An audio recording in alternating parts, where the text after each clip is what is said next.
Haleluya ndugu yangu msikilizaji. Mungu abariki sana kwa kuwa tuko pamoja. Kwa hiyo naendelea kwa kusema yako makosa matatu ambayo binti zetu mnayafanya au wanayafanya kizazi cha sasa. Na hayo makosa ni kwa sababu hawajafundishwa.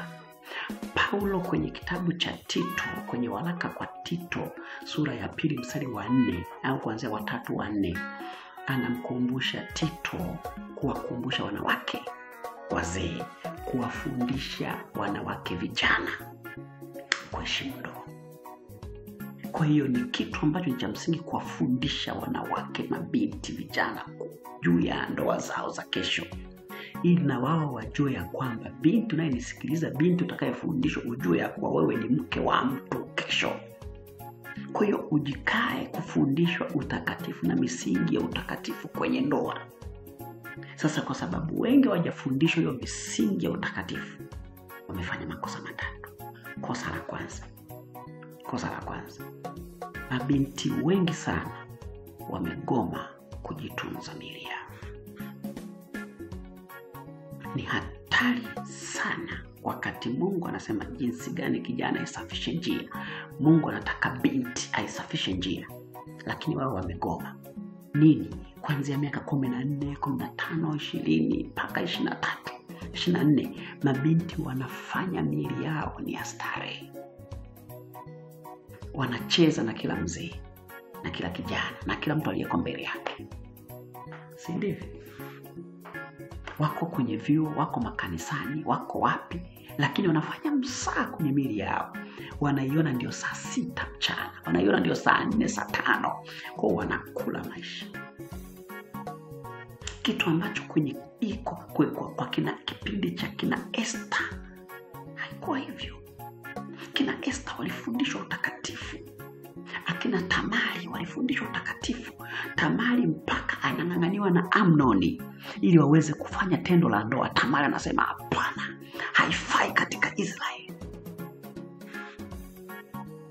Unaona kina Rebeka, Biblia tuambia Rebeka ametunzwa vizuri akiwa msichana, mpaka anaingia kwa mume wake ndo anaenda kufungua mwili wake. Lakini kizazi cha sasa mabinti wengi hawataki.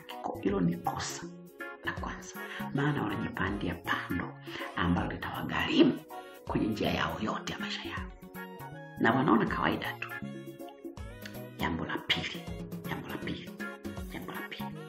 Jambo la pili, mabinti wengi sana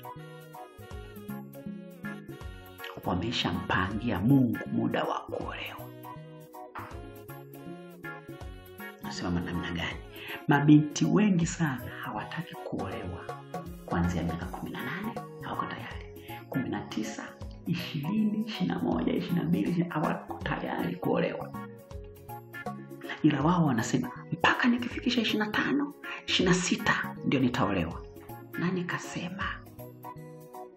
Mungu aliyekuandalia mume ambaye baba zako hawamjui, wewe humjui, wachungaji wako hawamjui, ila Mungu ndiye anayemjua. Ndiye aliyekuambia utaolewa 25, 26. Kwa hiyo wengi mmejiamlia sana nitaolewa 25 na 26. Na ndio maana utawaona wengi mabinti kanisani 25, 26 ndio wanaanza kutumia watakatifu. Lakini 20, 19, 21, 22 wanafanya kile wanachokitaka. Kosa la tatu. Wengi mabinti wakifikisha 25, 26 wanajinenea neno hili: nitazaa tu. Mume kitu gani? Kwa hiyo wengi wako tayari kuzaa tu, ila sio kuolewa. Kwa hiyo ni roho kamili inayotembea kwa kizazi cha mabinti ya kwamba wewe zaa tu. Lakini nikukumbushe neno moja, niwakumbushe. Nimekaa kwenye kushauri ndoa muda mrefu na wanawake muda mrefu kidogo. Miaka ikifika 30, 40, 45, 50, Ni kazi sana kwa mwanamke kulala kwenye kitanda bila mume. Ni mtihani mmoja mgumu unaowatesa sana. Kwa sababu ulipokuwa chini ya 26 uliona kwa ulikuwa mtoto. Lakini unapokuwa mtu mzima kidogo, kitanda hakilaliki mwanamke peke yake.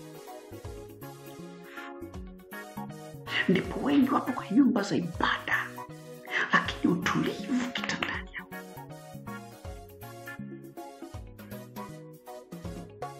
Nenda kawaulize wadada wa miaka 42, 48 halafu hajaolewa.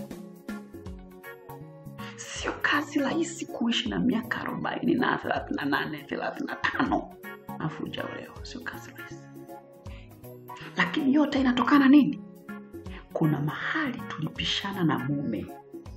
Miaka 18, miaka 19, miaka 20, 22, 23. Kuna mahali tulipishana naye. Na kama ulipishana naye, okay, Mungu anaweza kufanya, lakini sio kazi nyepesi. Kwa sababu tuna watu ambao hawana utulivu kwa Mungu. Na mimi nakuombea katika jina la Yesu, na unisikiliza. Mheshimuni Mungu. Wakumbusheni mabinti wenzenu, wakumbusheni wadogo zenu kujitunza kuanzia miaka 18 mpaka unapopata mume. Mungu wa mbinguni